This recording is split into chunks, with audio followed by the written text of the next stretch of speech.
o capítulo 3 da Bhagavad Gita. É um capítulo muito bacana mesmo. Deixa eu compartilhar aqui com vocês. E a gente vai seguir aquele modelo onde eu vou apresentar primeiro as ideias gerais do capítulo, tá? E depois na próxima aula, a gente lê. Obrigado, viu? Você postou aqui para a gente o link do A Carne Fraca, é esse mesmo. Ele é bem forte mesmo, bem intenso. Então, vamos trocar uma ideia sobre o capítulo 3 e depois a gente faz a leitura, tá? Se vocês tiverem alguma dúvida, eu não vou estar vendo vocês, vou estar vendo só a apresentação, aí vocês podem me interromper, podem perguntar, tá bom? Então, vamos lá. Resumo do capítulo 3, rapidamente, só para a gente ter uma ideia.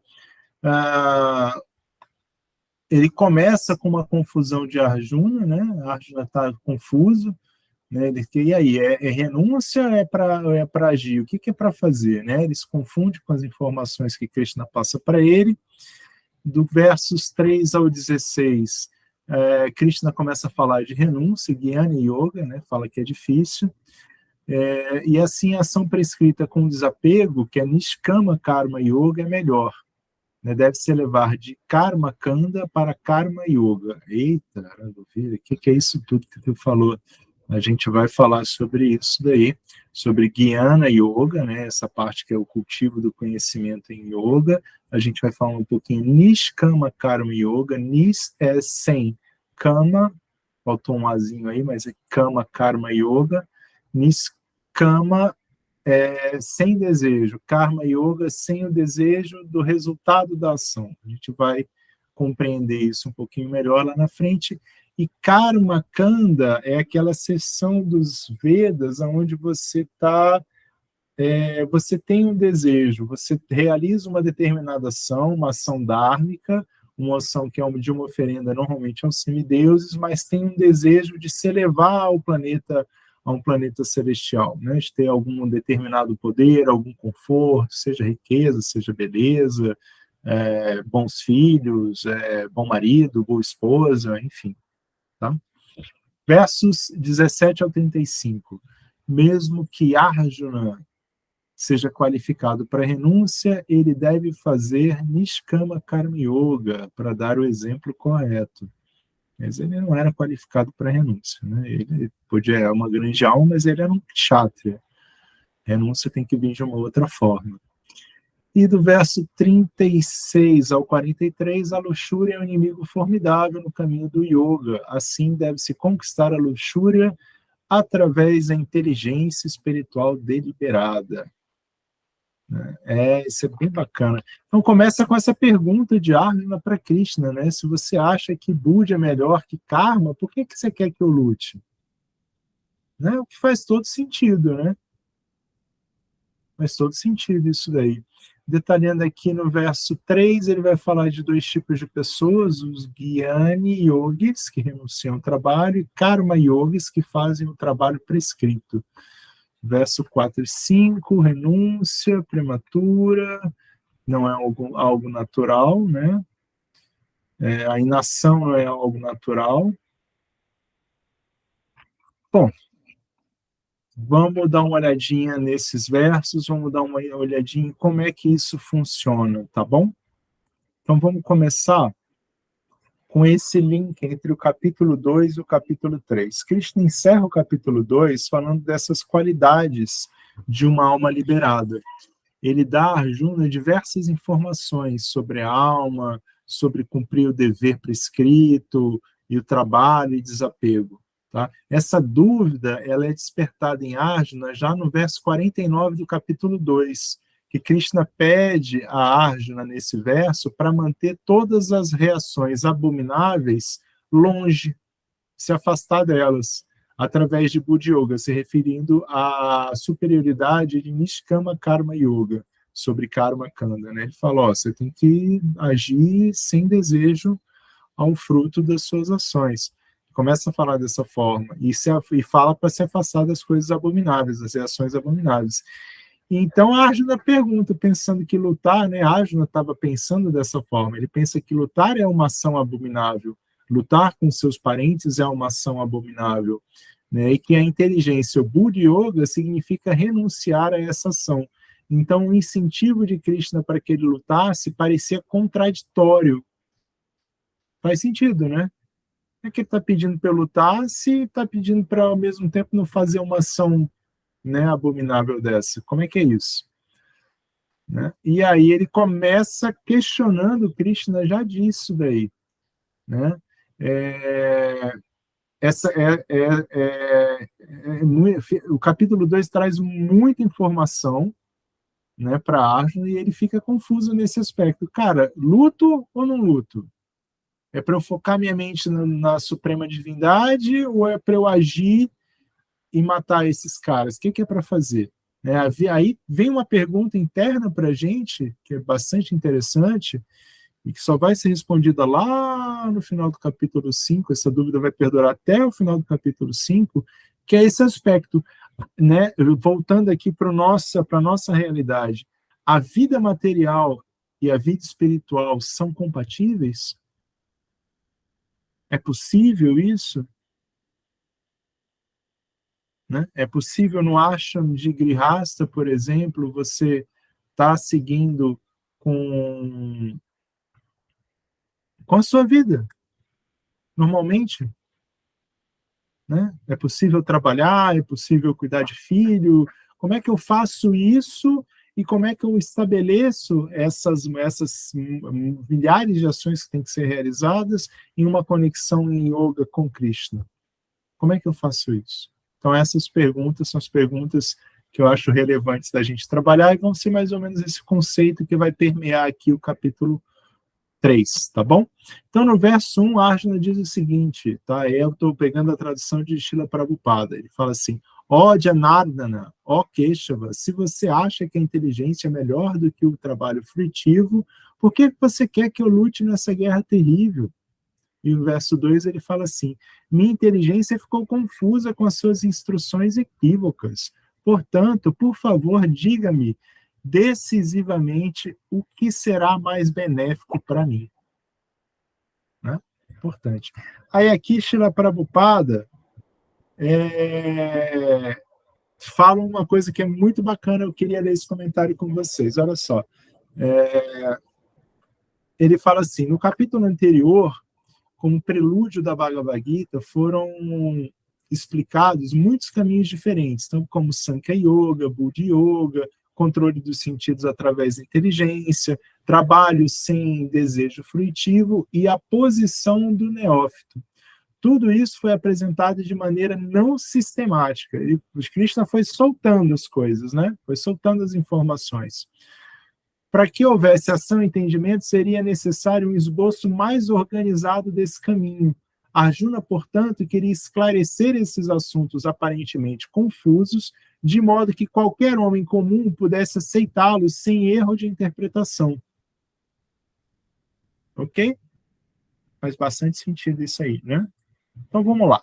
Versos 3 a 6. O que rola nesses versos? Krishna explica a importância de agir em yoga. Krishna alerta para que parar de agir não garante estar livre da reação kármica, nem tampouco é possível atingir a perfeição só pela renúncia. Todos são forçados a agir. Ninguém pode realmente não fazer nada. A própria ação de não fazer nada é uma ação. Né? Não vou fazer nada, então você já está agindo. Você decidiu não fazer nada. É bem por aí.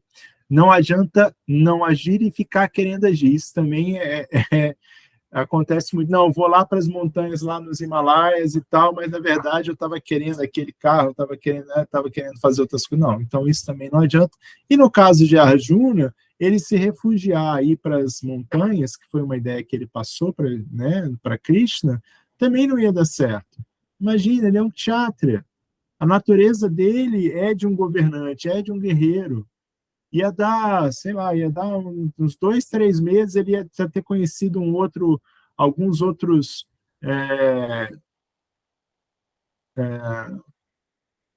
eremitas, né? Alguns outros sábios eremitas que estivessem por lá, e já ia fazer uma organização, já ia montar algum esquema, sabe, uma rede de comunicação. Não era dele, não é a natureza dele, entende?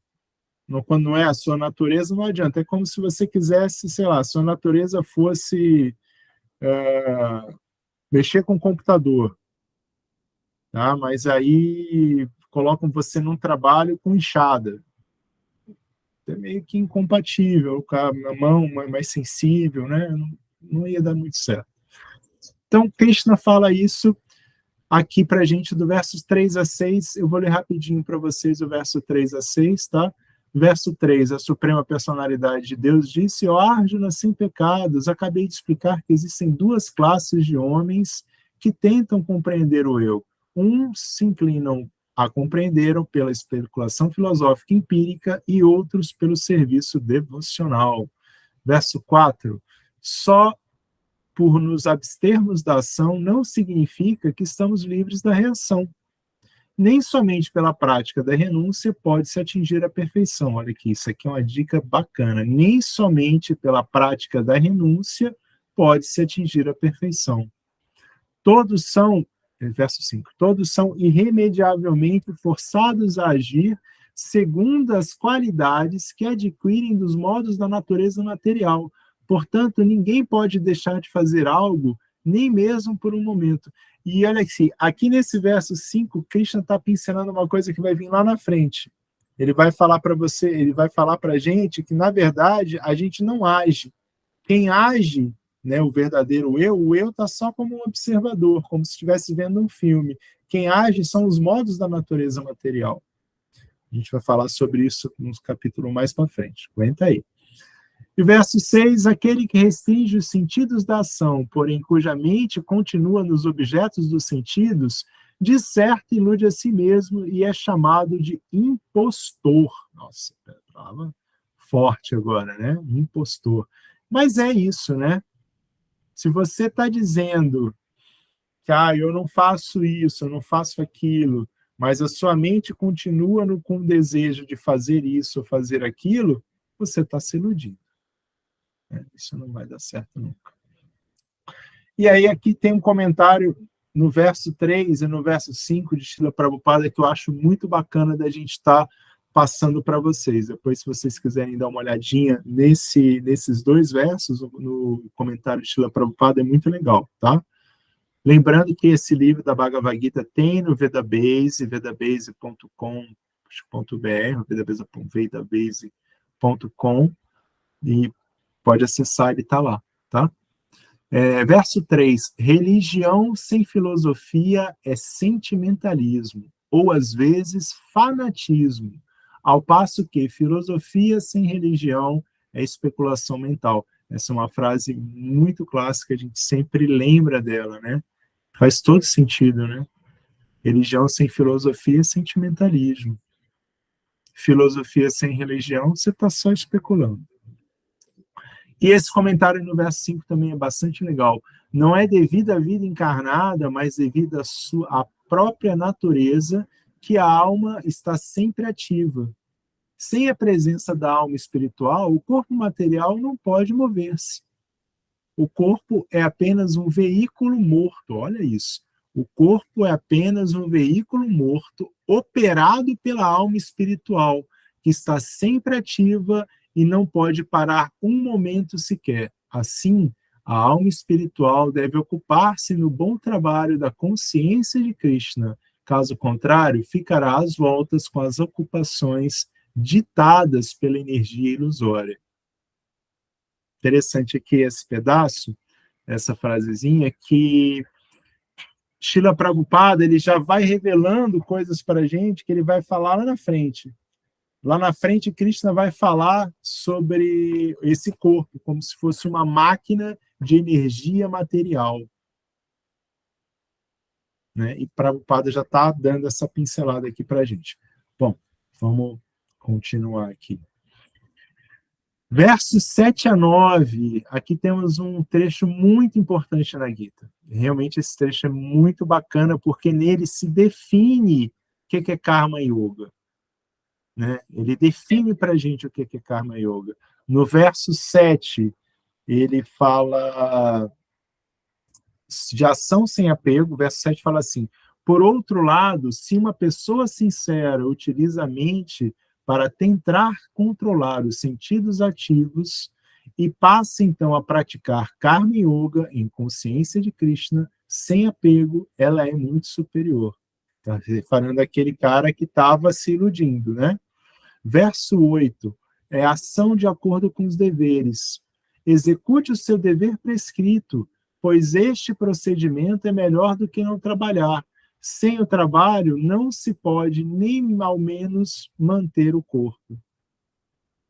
Verso 9, ação como uma oferenda a Deus. Eu gosto muito desse verso. Ele fala assim: deve-se realizar o trabalho como um sacrifício a Vishnu.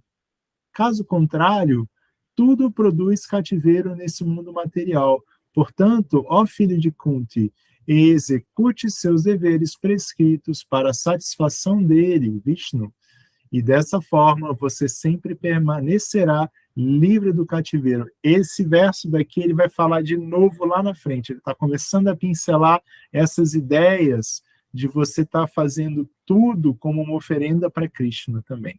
Vai falar isso, só que você vai falar lá no meio da Gita, lá pelo capítulo 9 e 10. Tem bastante chão aí ainda para a gente falar sobre isso. Bom, vamos lá.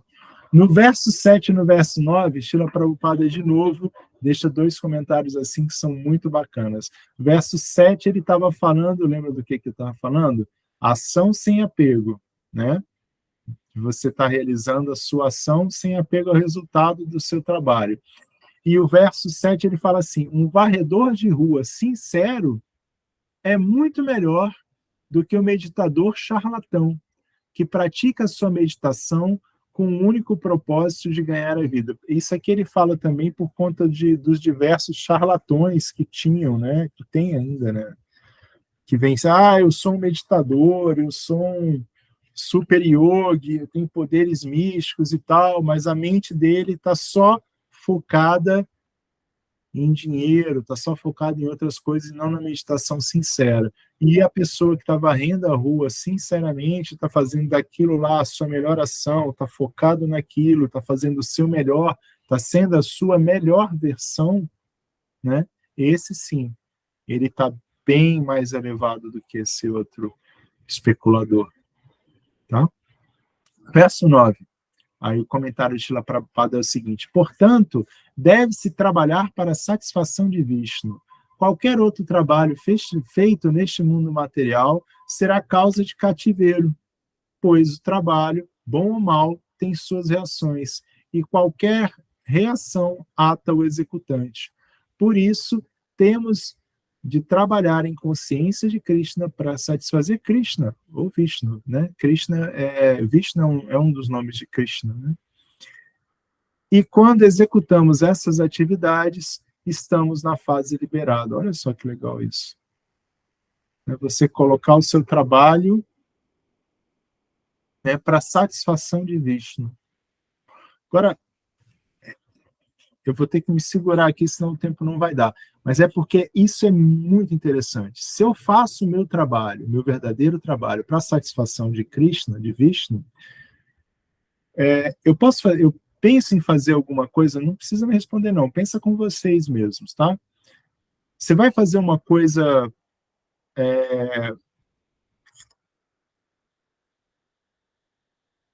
de uma maneira inadequada? Você vai fazer uma coisa ruim, largada, assim, sabe? De uma forma bem chula mesmo, sem prestar atenção no que você está fazendo? É assim que você vai fazer? Ou você vai fazer o seu melhor? É para Krishna, sabe? Não é o emprego, não, é para Krishna. Você pode até usar o emprego, né, alguma coisa que você esteja fazendo no emprego, na sua vida cotidiana, mas você está fazendo para Krishna. É diferente, né? Muda muito a perspectiva. Vamos lá. Versos 10 a 12. Krishna explica a importância religiosa dos yagyas, ou sacrifícios na criação do universo. E aí ele fala de um ciclo de oferendas, né? Deus provendo a natureza provendo o ser humano oferecendo de volta a Deus.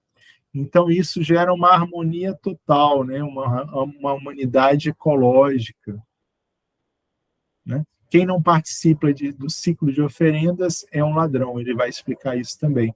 E ele fala assim, no verso 10, no início da criação, o Senhor de todas as criaturas enviou muitas gerações de homens e semideuses, que deveriam dedicar-se a executar sacrifícios para Vishnu. No terceiro canto de Srimad Bhagavatam vai falar disso.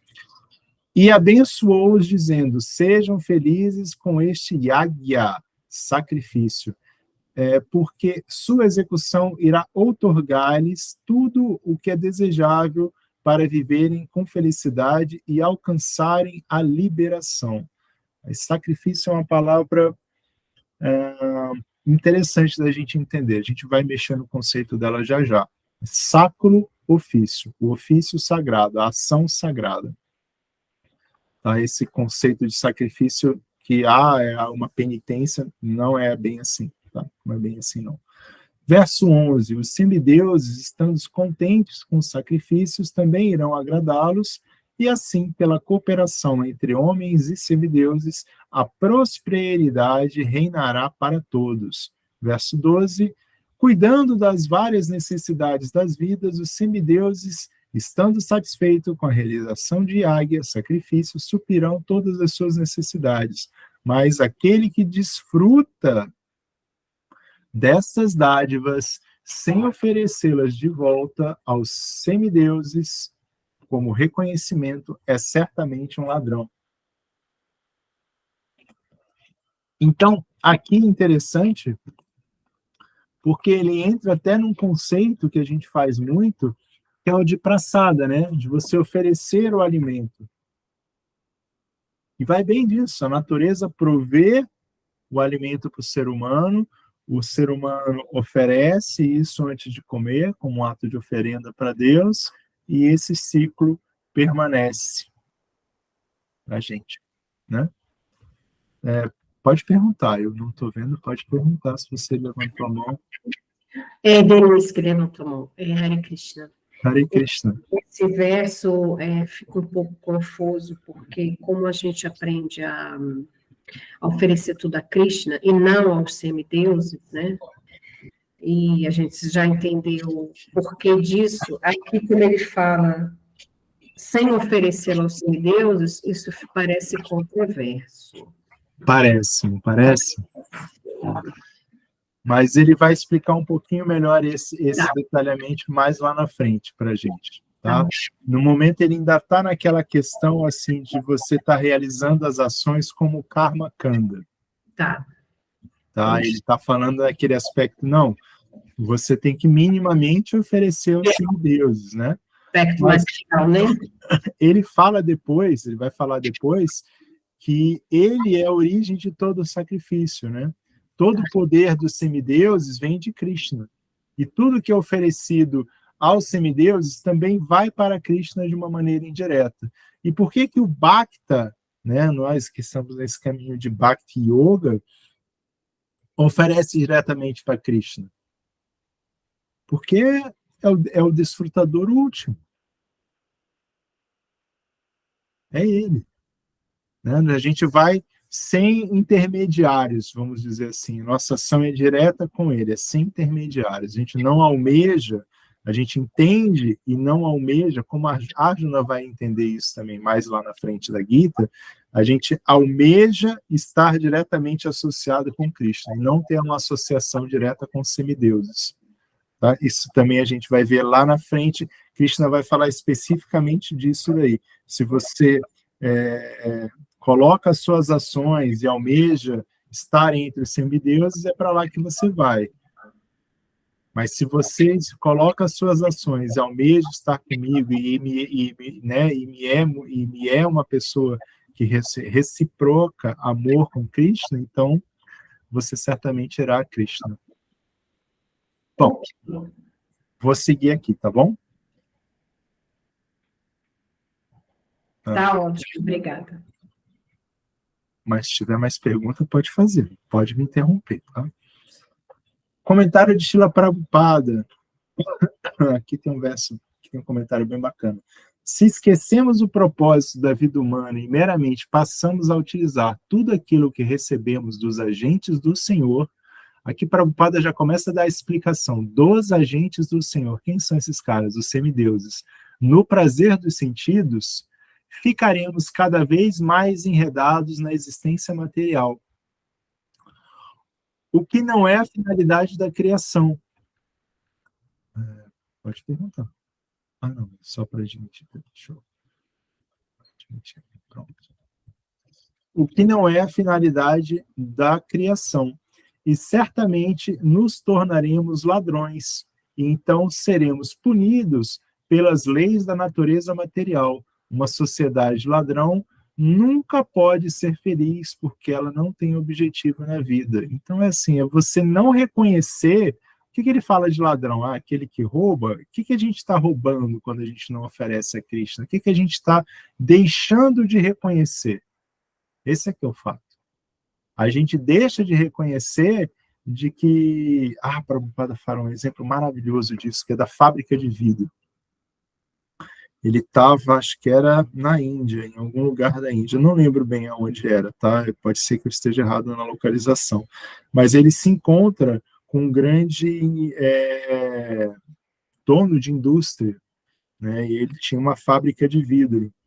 E aí ele mostra a indústria para ele e tal, dizendo que é tudo dele. Aí Prabhupada fala que não é nada dele. E como assim não é nada meu? Né? Aí, isso aqui é tudo meu, essa terra é minha. Mas quem foi que fez essa terra? Quem que fez a areia? Quem é isso? Né? Quem nutriu o grão, a manga no pé? Quem fez com que essas coisas crescessem e tivessem vida? Então é esse o pensamento.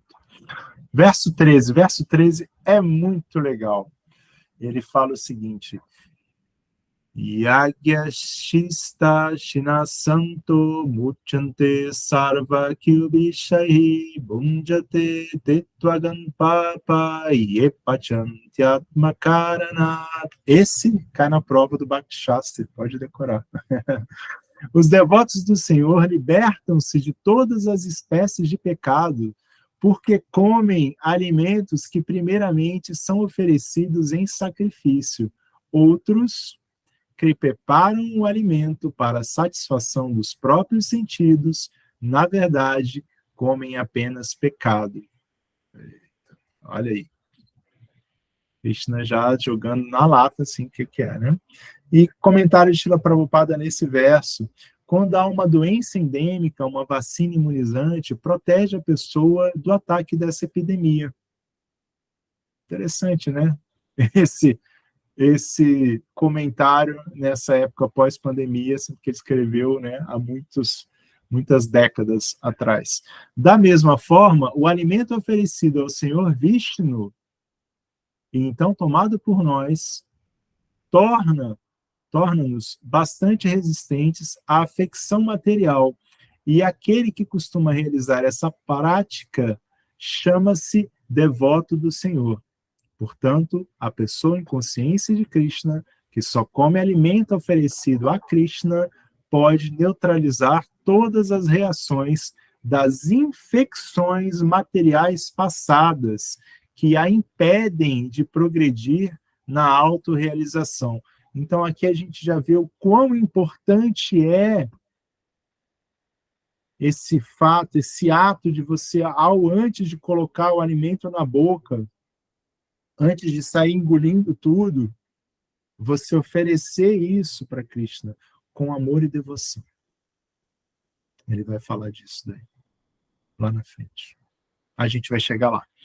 Vamos aqui mais um pouquinho aqui, que é o capítulo, versos 14 a 16. Krishna enfatiza a importância do yagya, tá?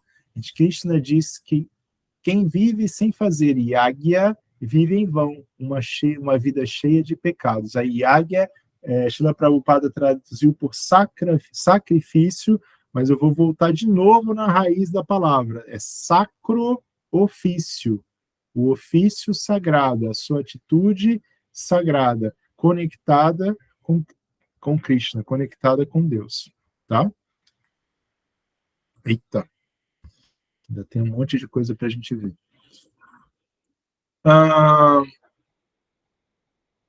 Eu vou adiantar um pouquinho, não vou ler os versos aqui para vocês, tá? Do 14 a 16, depois vocês procuram, tá bom? Versos 17 a 20. Esse tem um comentário muito legal do Srila Prabhupada. Ele fala o seguinte: deveres, o que deve ser feito? Né? Simplesmente. O que deve ser feito simplesmente, sem pensar no resultado. Esse agir desapegado é que é Karma Yoga e que leva ao Supremo. Quem é autorrealizado não tem deveres, mas também não tem razão para não cumprir o seu dever. Se ele vai falar aqui para a gente, ser bem legal. Eu vou dar uma lidinha aqui no verso, só para a gente pegar o que ele está dizendo, tá? Verso 17. Mas, para aquele que sente prazer no eu e utiliza a vida humana para buscar a autorrealização, satisfazendo-se apenas no eu, plenamente saciado, para ele não há dever. Verso 18. O homem autorrealizado não tem um propósito a cumprir no desempenho de seus deveres prescritos. Tampouco ele tem alguma razão para não executar tal trabalho. Nem tem ele necessidade alguma de depender de outro ser vivo. Verso 19. Portanto, sem se apegar aos frutos das atividades, deve-se agir por uma questão de dever, pois trabalhando sem apego, alcança-se o Supremo. Olha aqui já é a definição precisa de Karma Yoga. Sem se apegar ao fruto das atividades, deve-se agir por uma questão de dever. Não, vou fazer porque esse é o correto, esse é o meu Dharma. Meu Dharma como pai, meu Dharma como mãe, meu Dharma como filho ou filha, meu Dharma no trabalho, eu vou agir dessa maneira porque esse é o correto, sem me apegar ao resultado da ação. Sem apego. Reis tais como Janaka, esse é o verso 20, reis como Janaka alcançaram a perfeição com a simples execução dos deveres prescritos.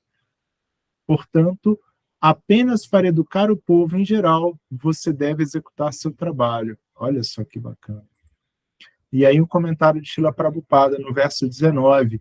Quem é consciente de Krishna não tem apego ao resultado, mas age somente para defender os interesses de Krishna. Ele se ocupa de todas as espécies de atividade, mas está inteiramente desapegado.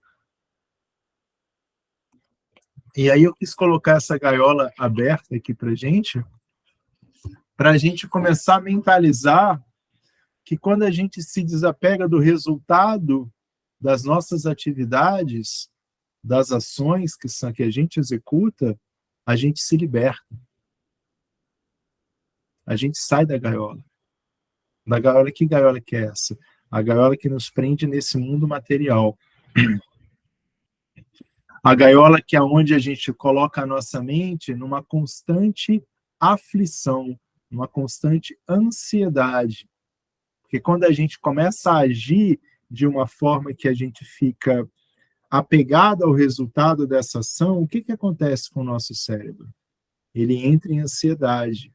A gente fica desejosa do resultado daquela ação. E a verdade é que a gente não controla essas ações. Nem as menores. A gente não controla. Tem diversas outras coisas acontecendo. Energia material, a vontade de Deus, outras pessoas agindo. fenômenos da natureza, tem diversas outras coisas acontecendo ao nosso redor, a gente não controla. Pode cair a luz agora e encerrar a nossa live, por exemplo. Na mesma hora. A gente não controla. Então a gente tem que fazer o nosso melhor sem apego. Isso é bastante importante. Mas Krishna fala também, ele começa a falar para Arjuna já sobre essa questão de dar o exemplo, né? Do poder do exemplo. Faça o seu dever para que os outros também fazerem.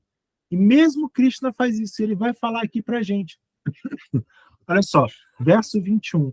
Qualquer ação executada por um homem importante é copiada pelos homens comuns, e o mundo inteiro procurará imitar os padrões que ele estabelecer através dos seus atos exemplares. Olha só que interessante, hein? Homens importantes. Aí me vem aquela lembrança, né, do Chris Rock, o nome dele é esse? Esqueci o nome dele agora. É um ator famoso, deu um tapa no rosto de um outro ator também. Eu esqueci o nome dele. Juro que eu esqueci, mas ele faz vários filmes assim famosos. Will Smith. Will Smith, muito obrigado, gratidão. Aquilo não ficou legal, né? Aquilo não ficou legal. Ele é um exemplo, né? Um homem importante. 22. Ó filho de Pritá, não há trabalho prescrito para mim dentro dos 3 sistemas planetários. Isso é Krishna falando. Nem sinto falta de nada, nem tenho necessidade de obter algo, e mesmo assim ocupo-me nos deveres prescritos. Verso 23.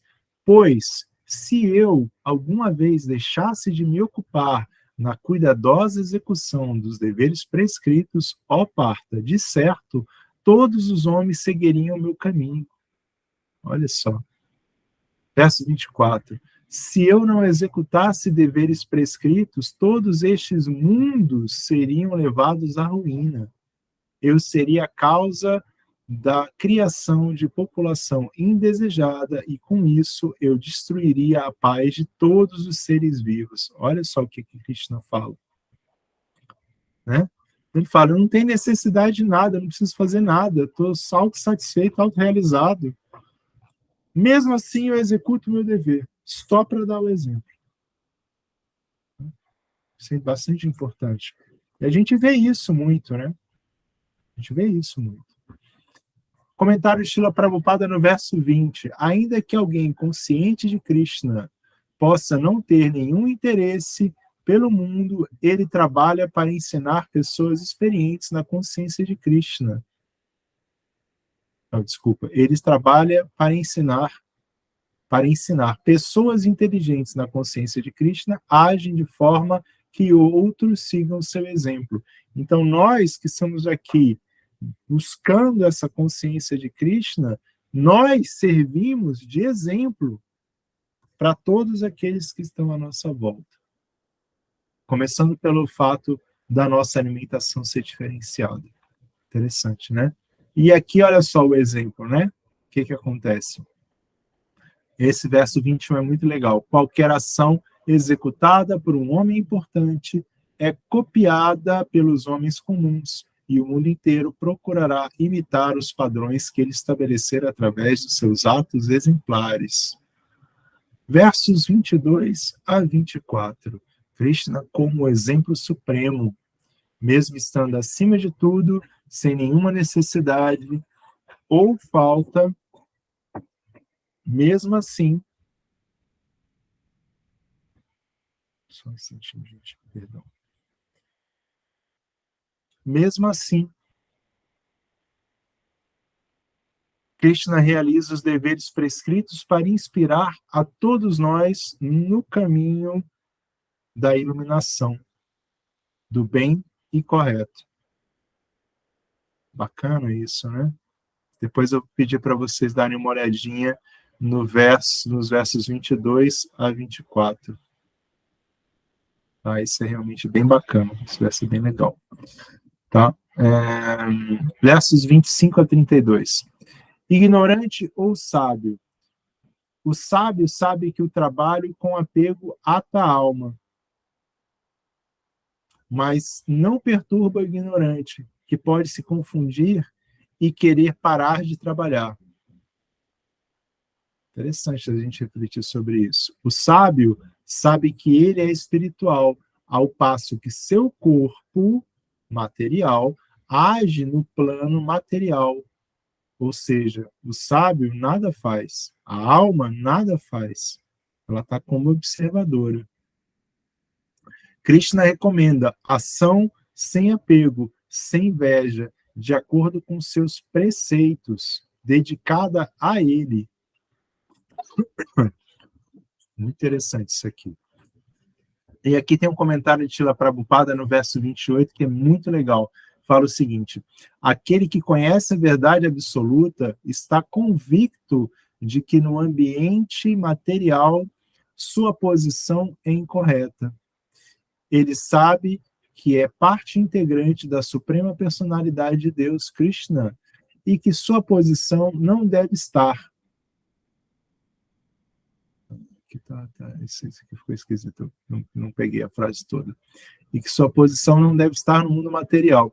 Ele conhece sua verdadeira identidade como parte integrante do Supremo, o qual é bem-aventurança e conhecimento eternos. E entende que, de uma forma ou de outra, está aprisionado na concepção de vida material. Ele sabe que sua condição de vida material está sob o controle supremo do Senhor. Os comentários para a Prabhupada são puro néctar. Versos 33 a 35. Está acabando, gente, juro que está acabando. Seus deveres nascem de sua natureza psicomotora. Apego e aversão são obstáculos que não devem ser considerados na hora de cumprir seu dever. Melhor cumprir seu dever de forma imperfeita do que o de outro de forma perfeita. Porque não é a sua natureza, não adianta você fazer aquilo que é na sua natureza. Vamos dar uma olhadinha nesses versos? Olha só, verso 33. Mesmo um homem de conhecimento age segundo sua própria natureza, pois cada qual segue a natureza que adquiriu dos três modos. O que a repressão pode alcançar? Repreender isso, você não vai a lugar nenhum. Há princípios que servem para regular o apego e a aversão relacionados com os sentidos e seus objetos. Ninguém deve ficar sob controle deste apego e aversão, porque eles são obstáculos no caminho da autorrealização. E o verso 35, é muito melhor cumprir os deveres prescritos próprios, embora com defeitos, do que executar com perfeição os deveres alheios. A destruição durante o cumprimento do próprio dever é melhor do que ocupar-se nos deveres alheios, pois seguir o caminho dos outros é perigoso. Olha aí, olha aí. E Prabhupada vai falar o seguinte no verso 35. Todos devem purificar o coração por um processo gradual e não abruptamente. Entretanto, quando se transcendem os modos da natureza material e se situa em plena consciência de Krishna, pode-se executar toda e qualquer atividade sob a direção de um mestre espiritual autêntico. Bem legal isso aqui, hein? Verso 36. Arjuna disse: ó descendente de Vrishni, o que impele alguém a atos pecaminosos, mesmo contra sua vontade, como se ele agisse à força? Né? Eu botei até essa foto emblemática aí. Mesmo se ele agisse à força. Né? Então, por que a gente realiza essas ações que às vezes a gente não quer fazer? O que nos move nesse sentido? Boa pergunta, né? Boa pergunta. E Krishna vai responder essa pergunta da seguinte forma. Esse verso é lindo. Shri Bhagavan Vacha Kamaesha Krodaesha Rajoguna Samudbhava Mahashano Mahapapma Vidyanam Nihavaidinam. A suprema personalidade de Deus disse: é somente a luxúria, Arjuna, que nasce do contato com o modo material da paixão e mais tarde se transforma em ira, que é o inimigo pecaminoso que a tudo devora nesse mundo. E aí tem um detalhe interessante aqui da gente entender sobre luxúria. Kama, que é traduzido como luxúria, na verdade, não é a luxúria como a gente conhece, mais ocidentalizada, né, e mais derivada das matrizes das religiões abraâmicas, tá? Toda vez que a gente pensa nisso, eles pensam muito como um desejo sexual, né? Mas não é isso. Kama é o prazer egoísta, o desejo pelo prazer egoísta. O prazer egoísta é qual? Como assim, Raghuvira? É aquele prazer que você deseja desconectado de Krishna. É o oposto de amor. Você quer dominar, você quer para você quer ter posse. É o oposto de amor. Diferente. Tá? Então, toda vez que vocês pensarem em kama, com K, kama, significa isso. Ele traduz como luxúria, mas é esse desejo de desfrutar a natureza material. Tá? Versos 38 a 43. Estamos chegando no finalzinho. Krishna explica onde e como esse impulso de kama, que ele chama de nosso inimigo, onde é que ele age. Tá? Diferentes pessoas são cobertas por diferentes níveis de kama. A vida humana é a melhor, tá? Lógico. Imagina, você está condicionado num corpo de um tigre, né? Complicado, né?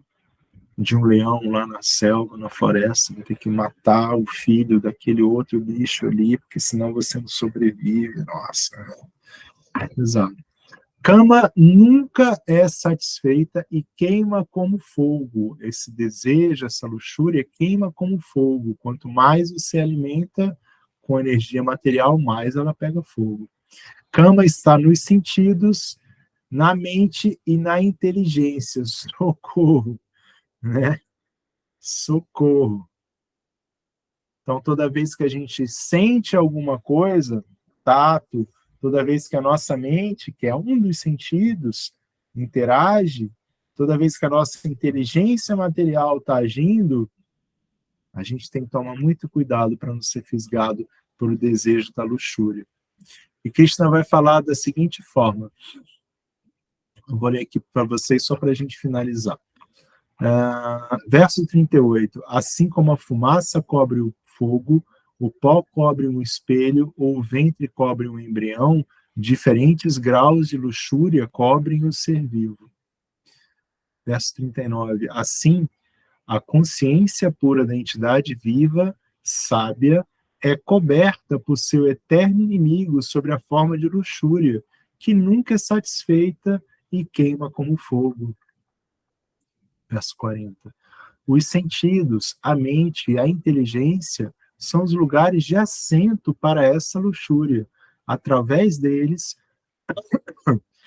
a luxúria confunde o ser vivo e obscurece o verdadeiro conhecimento que ele possui.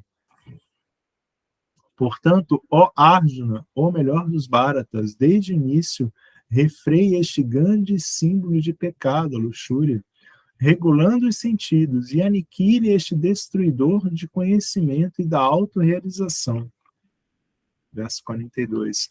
Os sentidos funcionais são superiores à matéria bruta, a mente superior aos sentidos.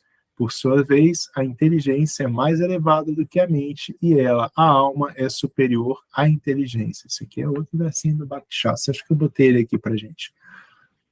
Assim, sabendo que é transcendental aos sentidos, a mente e a inteligência materiais, é o 43 que é. Assim, sabendo que é transcendental aos sentidos, a mente e a inteligência materiais, ó Arjunas de braços poderosos, a pessoa deve equilibrar a mente por meio de deliberada inteligência espiritual, consciência de Krishna, e assim, pela força espiritual, vencer esse inimigo insaciável, conhecido como luxúria. Olha só, comentário de Srila Prabhupada no verso 41, a luxúria, kama, é apenas o reflexo pervertido do amor a Deus, que é natural a todo ser vivo, mas se desde o início alguém for educado em consciência de Krishna, este amor natural a Deus não poderá deteriorar-se em luxúria. Quando o amor a Deus se deteriora em luxúria, é muito difícil voltar à condição normal. Todavia, a consciência de Krishna é tão potente que mesmo quem demorou a entrar em contato com ela pode tornar-se um amante de Deus, caso siga os princípios reguladores do serviço devocional. Assim, em qualquer fase da vida, ou a partir do momento que compreendeu a necessidade premente de aceitar essa consciência, a pessoa pode começar a regular os sentidos em consciência de Krishna no serviço devocional ao Senhor e transformar a luxúria em amor ao Supremo, a mais elevada fase de perfeição da vida humana. E aqui é interessante, aqui, e lá atrás ele falou para a gente, né, que isso era um processo gradual. Aqui ele fala novamente essa situação, tá? Premente e a necessidade premente de aceitar essa consciência pode começar a regular os sentidos. Então isso é uma coisa gradual, vai acontecendo. Verso 42. Os sentidos funcionais são superiores à matéria bruta, a mente é superior aos sentidos, por sua vez a inteligência é mais elevada do que a mente, e ela, a alma, é superior à inteligência. E o nosso quase último slide, esse 43, muito bacana, esse versinho cai lá no Bhakti Shastri também, e ele fala o seguinte, vou ler o sânscrito para vocês, tá? Evan Bude Param Budva Samstabhyatmanam Atmana Jahi Shatrum Mahabaho Kamarupam Durasadam. Assim, sabendo que é transcendental aos sentidos, a mente e a inteligência materiais, ó Arjuna de braços poderosos, a pessoa deve equilibrar a mente por meio de deliberada inteligência espiritual, consciência de Krishna, e assim, pela força espiritual, vencer este inimigo insaciável conhecido como luxúria. E aí Prabhupada comenta o seguinte, neste terceiro capítulo da Bhagavad Gita, nos leva de maneira conclusiva a consciência de Krishna pelo fato de que passamos a nos conhecer como servos eternos da suprema personalidade de Deus, sem considerarmos o vazio impessoal como o fim último. Na forma de existência material, de certo, nos influenciamos pelas propensões à luxúria e pelo desejo de assenhorarmos-nos dos recursos da natureza material. O desejo de dominar e de desfrutar os sentidos é o maior inimigo da alma condicionada. Porém, pela força da consciência de Krishna, pode-se controlar os sentidos, a mente e a inteligência materiais. Oh, muito bom, muito bom. Ok, isso aqui não precisa. Meus queridos, dúvidas, perguntas que vocês tenham, que vocês queiram comentar?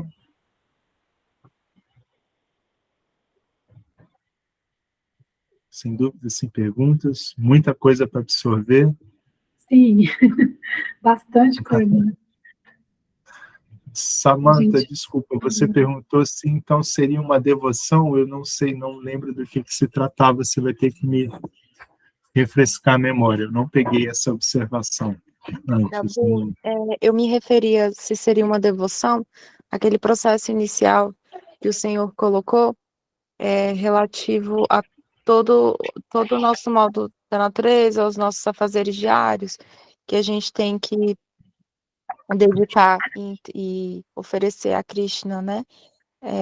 E que se isso seria um processo de devoção, de rendição, de devoção, Sim, né? sim. Esse é o caminho de Karma Yoga. Exatamente esse caminho.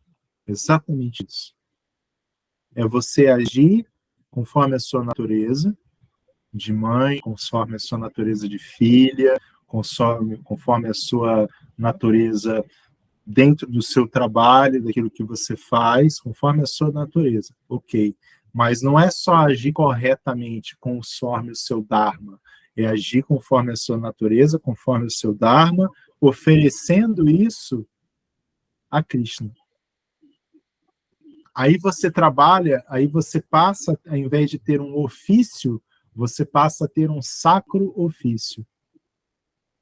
Aí você transforma isso em águia, em um sacrifício mesmo, sabe? Um trabalho sagrado. Não, eu estou realizando isso, mas por que que você está sendo uma boa filha? Por que que você é uma boa mãe? Por que que você é uma boa funcionária onde você estiver trabalhando? Porque você está querendo ganhar alguma coisa com isso? Não. Você está fazendo isso porque isso é o correto de ser feito e você está oferecendo o seu melhor para Deus. Naquele momento, naquela situação, é o seu melhor para Deus. E aí você entrega. E desapega, isso está aqui para gente, desapega do resultado. O resultado não somos nós que controlamos. A gente não controla o resultado. A colheita, né? A colheita, Colheita, ela sempre vai acontecer, mas o plantio é opcional. Então, nesse caso, a nossa opção seria esse processo de rendição e desapegar da colheita em si. exatamente. Porque vamos pensar aqui em termos de relacionamento, tá? Que é bem mais fácil da gente entender. Você pode fazer diversas coisas para aquela pessoa que você tem algum interesse em estabelecer um relacionamento. Mas você controla como ela vai agir? Não. Não. A gente não controla. Nem mesmo dos nossos filhos, a gente não controla, a gente não sabe. A gente não sabe. Exatamente. Não sabe. Você pode fazer o melhor, né? Você pode fazer de tudo. E filhos é um bom exemplo, né? A gente pode fazer de tudo, mas de repente a cabeça dele está em outro lugar. As ideias são outras. Mas, mesmo assim, a gente deve executar o nosso dever de maneira correta. Porque senão, qual o exemplo que esses filhos vão seguir? Não é isso? Não é assim que funciona? Sim, verdade, Prabhu. Mais alguma pergunta, meus queridos, minhas queridas? Algo que eu possa trazer luz aqui para vocês? Gratidão, Prabhu. Muito obrigado pela associação, pelo tempo, por se permitirem, por me permitirem estar passando um pouquinho desse conhecimento de nosso mestre espiritual, Srila Prabhupada, e de seus seguidores para vocês. Muito grato. Hare Krishna. Hare Krishna. Até a próxima. Hare Krishna. Boa noite. Obrigada. Boa noite. Tchau. Tchau, tchau. Tchau, tchau.